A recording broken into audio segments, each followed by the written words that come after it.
Bismillah ar-Rahman ar-Rahim. I am Dr. Mohibullah Wazir, and the topic is Pterygopalatine Ganglion. Now, the Pterygopalatine ganglion, also called sphenopalatine ganglion, it is the large ganglion, rather it is the largest ganglion of the parasympathetic nature in the area of the head and neck, and you can see it over here, the pterygopalatine ganglion.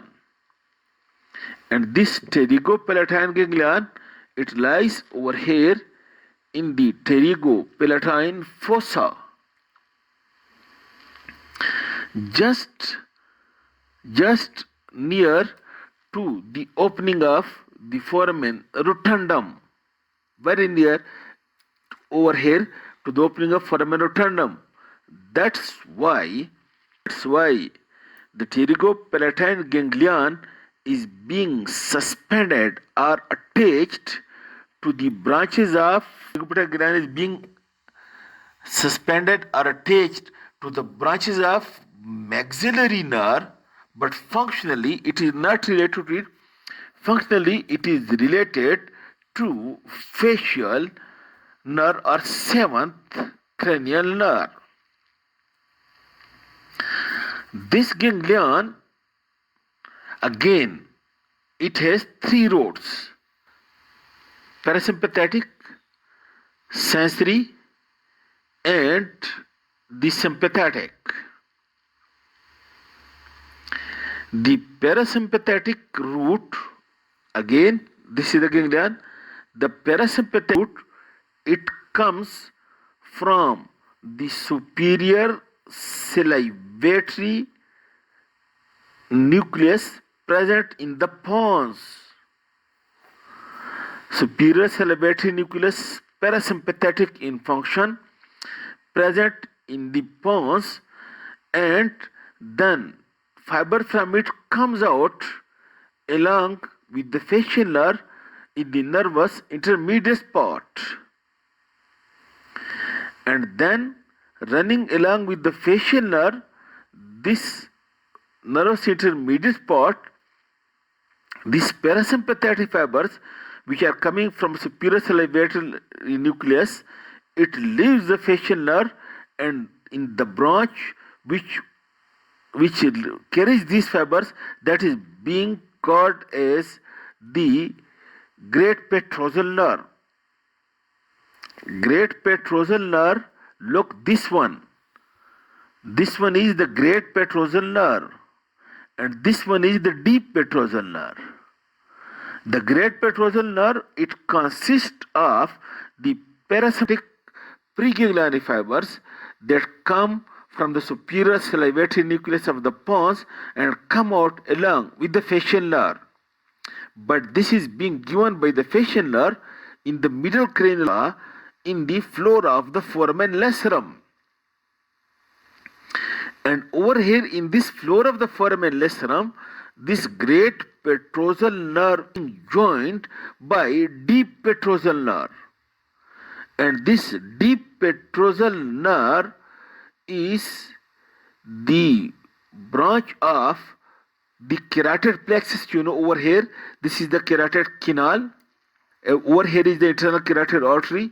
From carotid plexus of sympathetic nerves, one branch comes over here which is called as deep petrosal nerve.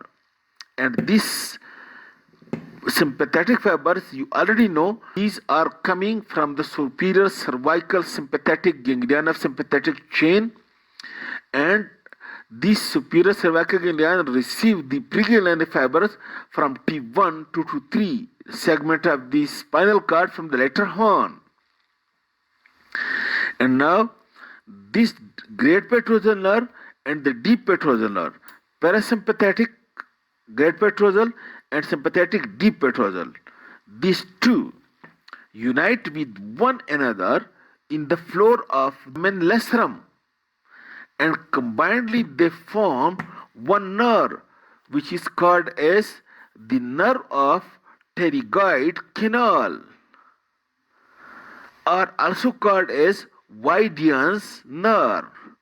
nerve of pterygoid canal or Weide's nerve, which consists of the postganglionic sympathetic fibers from the carotid plexus and preganglionic fiber from nervous intermediate part of the facial nerve from the superior salivary nucleus of the pons. Then this nerve runs in the pterygoid canal and come out over here and immediately joins this pterygopalatine ganglion and these great petrosal fiber which are parasympathetic, it relay over here, while the deep petrosal fiber which are sympathetic postganglionic already, they just pass through the ganglion. Okay, while the third route of it is the sensory, and the sensory route is coming from the maxillary division, as I told you that over here is foramen rotundum. From it comes out the maxillary branch, which is the branch of trigeminal nerve, and the sensory fibers are coming from this maxillary division of trigeminal nerve. They reach to the ganglion, but they also do not relay. Then this pterygopalatine ganglion gives branches, and each branch consists of the postganglionic sympathetic, the postganglionic parasympathetic, and sensory fibers. And note that the pterygopalatine ganglion, it receives, it supplies the lacrimal gland, it supplies the glands of the nose and glands of the hot palate, and it supplies the glands of the pharynx as well. That's why when this ganglion is being stimulated, there will be secretion from the lacrimal gland, secretion from the nose, and that's why this pterygopalatine ganglion is also called as a ganglion of hay fever, Hay, hay fever, or ganglion of nasal zukam, that is running nose and running eyes.